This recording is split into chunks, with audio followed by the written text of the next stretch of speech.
Welcome to Praveen academy. और आज date है 26 जुलाई 2021। तो आइए शुरू करते हैं करंट अफेयर्स एमसीक्यूज। पहला क्वेश्चन है, बिना टीका लगवाए हुए व्यक्तियों के लिए वर्क परमिट पर प्रतिबंध संबंधी आदेश निम्नलिखित में से किस राज्य द्वारा दिया गया, जिस पर उच्च न्यायालय द्वारा रोक लगा दी गई? पहला है असम, दूसरा अरुणाचल प्रदेश, तीसरा केरल या चौथा पश्चिम बंगाल। तो सही आंसर इसका बी है, अरुणाचल प्रदेश। तो इस अधिसूचना पर जो गुवाहाटी उच्च न्यायालय है उसने रोक लगा दी है। उसने कहा है कि ये आर्टिकल 19 का उल्लंघन है। नेक्स्ट है, इनर लाइन परमिट ILP के बारे में निम्नलिखित कथनों पर विचार करें। पहला है, मिजोरम में यह प्रणाली लागू है। दूसरा, लक्षद्वीप में गैर निवासियों को प्रवेश करने के लिए ILP अनिवार्य है। तीसरा कथन है, ILP देशी एवं विदेशी पर्यटकों दोनों के लिए लागू होता है। तो बताना है कि इनमें से कौन से कथन सही हैं। पहला और दूसरा कथन सही है, तीसरा कथन रॉन्ग है, इसलिए आंसर इसका सी होगा, क्योंकि ILP केवल देशी पर्यटकों के लिए लागू होता है। विदेशी पर्यटकों के लिए प्रोटेक्टेड एरिया परमिट PAP लागू होता है।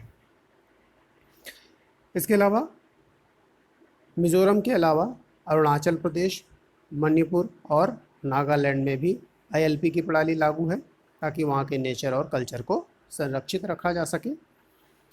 ILP विस्तार किसका है? Bengal eastern frontier regulation act 1873 का विस्तार है, जो अंग्रेज़ों के द्वारा लगाया गया था, ताकि उस क्षेत्र का दोहन अन्य लोग ना कर पाएँ, इसलिए लगाया गया था वहाँ पे। नेक्स्ट क्वेश्चन है, भारतीय अंतर्देशीय जलमार्ग प्राधिकरण द्वारा किसके सहयोग से राष्ट्रीय जलमार्ग 1 यानी गंगा से हल्दिया वाराणसी पर नौ परिवहन क्षमता बढ़ाने के लिए जलमार्ग विकास परियोजना का कार्यान्वयन किया जा रहा है? तो किसके सहयोग से है? पहला NDB new development bank, AIB Asian infrastructure investment bank और IMF या फिर वर्ल्ड बैंक। तो सही आंसर इसका डी है, वर्ल्ड बैंक के द्वारा। तो राष्ट्रीय जलमार्ग अधिनियम 2016 के अनुसार 111 जलमार्गों को राष्ट्रीय जलमार्ग घोषित किया गया है। नेक्स्ट क्वेश्चन है, हाल ही के एक अध्ययन में गंगा नदी में सर्वाधिक माइक्रो प्लास्टिक प्रदूषण कहाँ पाया गया है? पहला ऑप्शन बद्रीनाथ, दूसरा कानपुर, तीसरा इलाहाबाद, चौथा वाराणसी। तो सही आंसर इसका डी है, वाराणसी।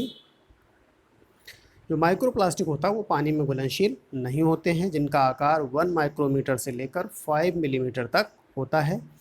और माइक्रो प्लास्टिक के कारण नदियों में अनौपचारिक सीवेज का कारण क्या है? माइक्रो प्लास्टिक का अनौपचारिक, जो जिसको उपचारित होता है, यहाँ पे लिखना चाहिए अनौपचारित सीवेज का नदी में प्रवाहित किया जाना, तथा प्लास्टिक में लिपटी पूजा सामग्री आदि का बहाया जाना है। नेक्स्ट क्वेश्चन है, भारत ने बीट प्लास्टिक पॉल्यूशन अभियान के तहत कब तक सिंगल यूज़ प्लास्टिक को ख़त्म करने का संकल्प लिया है? 2022, 2024, 2025 या 2030? तो सही आंसर इसका ए है, 2022 तक भारत ने सिंगल यूज़ प्लास्टिक को ख़त्म करने का संकल्प लिया है, और यह अभियान है बीट प्लास्टिक पॉल्यूशन अभियान।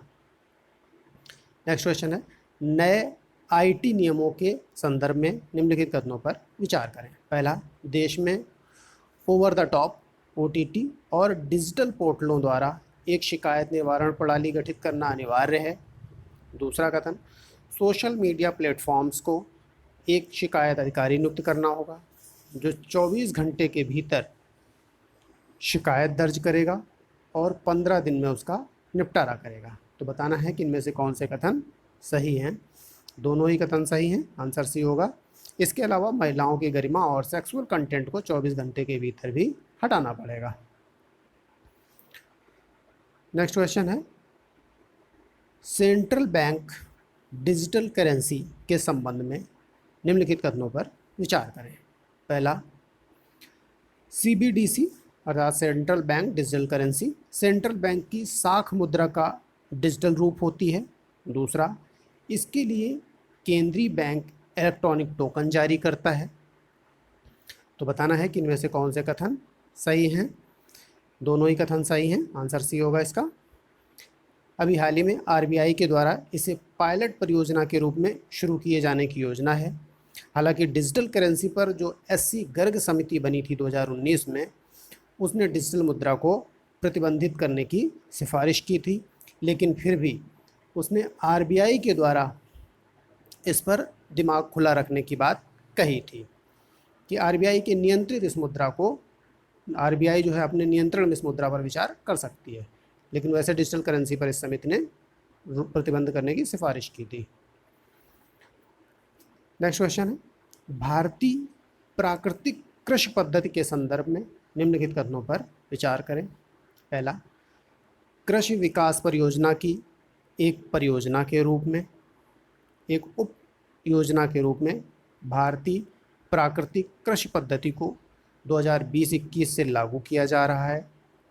दूसरा कथन, इसमें मुख्य रूप से सभी सिंथेटिक रसायनों के उपयोग का बहिष्कार किया जाता है।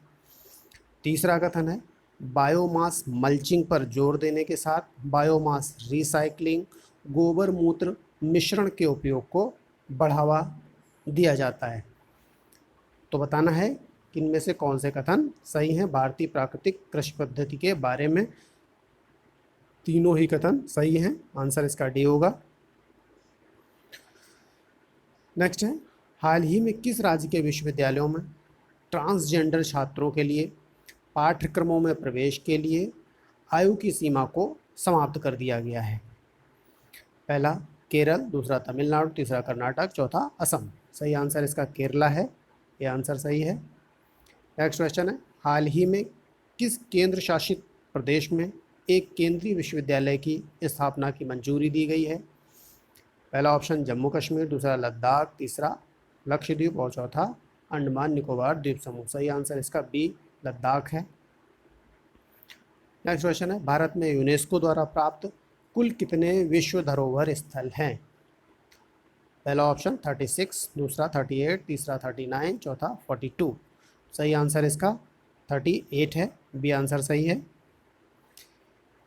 इसके अलावा अभी हाल ही में न्यूज़ में ये किस लिए है, इंग्लैंड के लिवरपूल को विश्व धरोहर स्थलों की सूची से बाहर कर दिया गया है।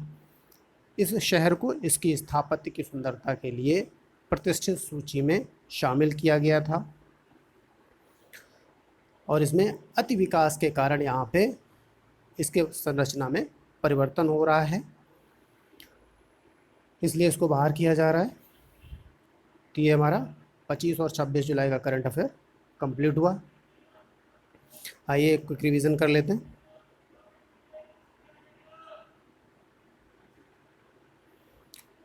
पहला क्वेश्चन हमारा था, बिना टीका लगवाए हुए व्यक्तियों के लिए वर्क परमिट पर जो प्रतिबंध है, ये आदेश किसने जारी किया था। अरुणाचल प्रदेश की सरकार ने, जिस पर जो गुवाहाटी उच्च न्यायालय ने रोक लगा दी। दूसरा हमारा क्वेश्चन था, इनर लाइन परमिट के संबंध में मिजोरम में प्रणाली लागू है। सही था। इसके अलावा लक्षद्वीप में भी यह प्रणाली लागू है और आईएलपी केवल देशी पर्यटकों के लिए होता है, ना कि विदेशी पर्यटकों के लिए। विदेशी पर्यटकों के लिए प्रोटेक्टेड एरिया परमिट अर्थात पीएपी होता है। इसके अलावा आईएलपी कहाँ और पूर्वोत्तर के 4 राज्यों में लागू है, अरुणाचल, मिजोरम, मणिपुर और नागालैंड में लागू है। नेक्स्ट क्वेश्चन हमारा था, भारतीय अंतर्देशीय जलमार्ग प्राधिकरण द्वारा किसके सहयोग से राष्ट्रीय जलमार्ग 1 पर नौ परिवहन क्षमता के लिए जलमार्ग विकास परियोजना का कार्यान्वयन किया जा रहा है। तो इसका आंसर था हमारा वर्ल्ड बैंक। इसकी सहायता से ये वित्तीय और तकनीकी दोनों तरीके की सहायता प्रदान कर रहा है वर्ल्ड बैंक इसमें। और राष्ट्रीय जलमार्ग अधिनियम 2016 आया था, इसके अनुसार 111 जलमार्गों को राष्ट्रीय जलमार्ग घोषित किया गया है। नेक्स्ट क्वेश्चन था हमारा, एक अध्ययन में भी आया है कि गंगा नदी में सर्वाधिक माइक्रो प्लास्टिक प्रदूषण कहाँ पाया गया है। आंसर था इसका वाराणसी में। और इसका साइज़ 1 माइक्रोमीटर से लेकर 5 मिलीमीटर तक होता है। ये पानी में घुलनशील नहीं होता है। सीवेज के माध्यम से और प्लास्टिक वगैरह में लटकी पूजा सामग्री से ये पहुंचता है नदियों में। नेक्स्ट क्वेश्चन था, बीट प्लास्टिक पॉल्यूशन अभियान के तहत सिंगल यूज़ प्लास्टिक को कब तक ख़त्म करना है? 2022 तक ख़त्म करना है। नेक्स्ट क्वेश्चन आईटी नियमों के बारे में था। इसमें जितने भी ओटीटी प्लेटफॉर्म्स हैं और डिजिटल पोर्टल हैं उनके द्वारा एक शिकायत निवारण प्रणाली गठित करना अनिवार्य किया गया है। इसके अलावा एक शिकायत अधिकारी नियुक्त किया जाएगा सोशल मीडिया प्लेटफॉर्म्स के लिए। खुद उनको नियुक्त करना होगा जो 24 घंटे के भीतर शिकायत दर्ज करेंगे, 15 दिन में इसका निपटारा करेंगे। दोनों ही बातें सही थी। और इसके अलावा अगर महिलाओं की गरिमा और कोई सेक्सुअल कंटेंट है तो उसे 24 घंटे के भीतर हटाना होगा। नेक्स्ट क्वेश्चन हमारा सीबीडीसी के बारे में था, सेंट्रल बैंक डिजिटल करेंसी। ये सेंट्रल बैंक की जो है साख मुद्रा का डिजिटल रूप होती है और इसके लिए केंद्रीय बैंक इलेक्ट्रॉनिक टोकन जारी करता है। आरबीआई के द्वारा इसे पायलट परियोजना के रूप में शुरू किए जाने की योजना है। इसके अलावा डिजिटल करेंसी पर एक समिति बनी थी, उसका नाम था एससी गर्ग समिति, जिसने डिजिटल मुद्रा को प्रतिबंधित करने की भारत ने बात कही थी। नेक्स्ट है भारतीय प्राकृतिक कृषि पद्धति के बारे में। तो इसको 2020-21 से लागू किया जा रहा है कृषि विकास परियोजना की उप परियोजना के रूप में। और इसमें सभी सिंथेटिक रसायनों के उपयोग का बहिष्कार किया जाना है, उनको बाहर करना है।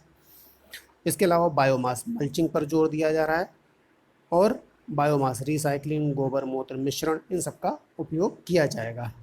बायोमास मल्चिंग क्या होता है कि जो बायोमास होता है इसको पतवार वगैरह को किसी चीज़ से ढक देना ज़मीन को।